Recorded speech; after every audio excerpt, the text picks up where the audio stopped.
Hey, my name's Mark, and this is Riffle, Shuffle, and Roll. Today, I'm going to be teaching how to play Knucklebones. This is an abstract strategy game from a video game called Cult of the Lamb. In this game, all you're going to be using is a set of dice, and you can use a piece of paper to create the grid. You can buy a really nice wooden board off of Etsy, or you can just use 3 chips to denote the columns you're going to be placing your dice into. So let's dive in and learn how to play.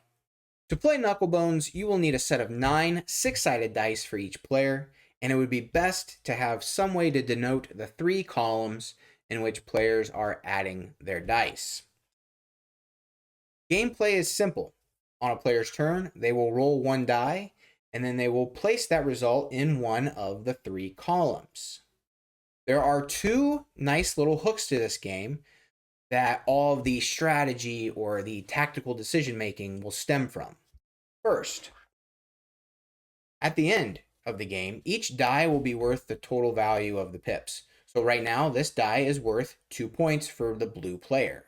However, if there is more than 1 die of the same value in a column, the value of that die is doubled. So now each of these are worth 4. And you probably guessed it, if there are 3 dice of the same value in a column, then the value of each die is tripled. So these would be worth 6 each instead of 2. The other hook that contributes to the strategy and gameplay is that once a player places a die of the same value in a column, their opponent's dice are removed. So here, if the white player added their 2 to this column, the blue player would immediately remove any 2s. And that is it. Once a player adds their final die to their layout, the game is over, and you'll tally up your score. To begin, choose a player who will go first. You can roll for it with the high number going first. Let's just say blue's going to go first. They roll, they get a 3, and they place their 3. White player takes their turn. They also get a 3. So they choose to attack right away, forcing blue to remove their die. Blue rolls a 5. They'll place that right there. White also places a 5, and they're going to be a bully and force blue to remove. Now blue is behind 2 dice. One thing that should be noted is that if there are more than 1 dice in a column, and one has to be removed. So let's say the 5 is here. What happens in the video game is once that 5 is removed, all the die or dice below it slides up to fill that empty space. You don't have to do that. I believe it just helps with the player recognizing where the open spaces are instead of having these open gaps throughout the layout. Just one thing to keep in mind. So blue takes their turn. They roll a 2. They're going to go ahead and play this here. White rolls a 3. They're going to take a chance and place the 3 here, getting that double point action. Hoping blue doesn't roll a 3. And they did. So let's go ahead and place that here. These 2 dice are removed. Slide that 5 up. Again, you don't have to. It just helps with keeping the layout orderly. White rolls another 5. They're going to go ahead and spread out the points and put that 5 in the middle column. Blue rolls a 2. They'll stack the 2 over here. White rolls a 6. They'll play the 6 here. Blue rolls a 3. They're going to go ahead and spread that out too. White rolls a 1. Blue rolls a 1. They'll go ahead and attack.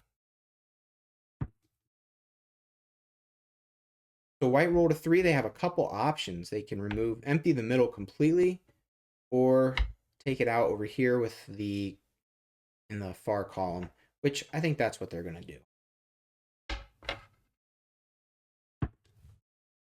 Blue rolls a 5. That's bad news for white. think they'll play it here in the middle. Another 1. So they could place it here and kill off this 1, but that is not very helpful. It's only 1 point lost for them, and then that would mean that the white player has jammed up this column. They've removed any hope for a double. So they're going to go ahead and just place it here in the middle. We got a 6 from blue, and they're in the same situation. They could jam up this row and make them remove their 6, or they could spread it out hoping for a double. I think in this instance, they're going to go ahead and put the 6 in this far column and hope for another 6 to come up after this column has been filled. White rolls a 5. That's exactly what they're going to do. They're going to put the 5 here. They could force this 5 to be removed, but they're going to go for the double points. Blue rolls a 5. They could be mean here, but that would end their column and any chances of double points. They could put it here and run the risk of having 5s removed later on. This is kind of a tough choice. Let's go ahead and place it here. White rolls a 1, so they'll go for the double 1s there. Blue rolls a 3, and they want to keep this column locked down, so they'll go ahead and just place the 3 over here. White rolls a 1. They'll go for triple 1s. Why not? And blue is down to 1 die, so this will end the game. They roll a 5. Seeing as how this is the last die, and there's only one place for them to put it, they put it in that spot, forcing their opponent to remove their 2 5s. One last punch below the belt before the game ends. All 9 dice have been placed for blue, so that ends the round immediately. White does not get a chance to place their final dice. And now it's time to tally up the score. So as I mentioned earlier, you will just add up the value of the dice, including any double or triple values for having those combos in the column. So white's pretty easy to add up here. 3, 6, 9, plus 3 is 12, plus 6 is 18. They obviously lost, but just for the sake of tutorializing here, let's go ahead. We got 4, 8, plus 3 is 11. And then we got plus 10 is 21, plus 10 is 31, plus 3 is 34, plus 6 is 40, 45, 46.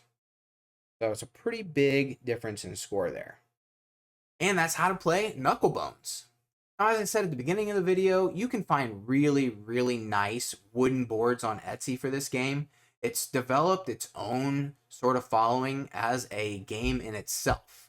And I always find it interesting when fully fledged video games have really good mini games within them.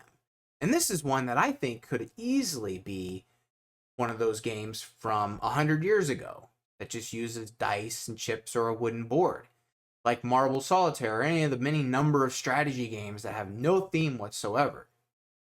Also, as I said at the beginning of the video, this thing is simple enough to teach in less than a minute and play through in just a few minutes, especially once you have the overall strategy down.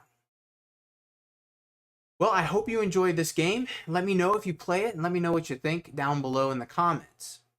If you found this video helpful, I have far more dice games for you to learn here in this playlist. And if you'd like to support the channel, the best thing you can do is hit subscribe, ring the bell, leave a thumbs up, and of course, if you want to go the extra mile, leave a comment down below.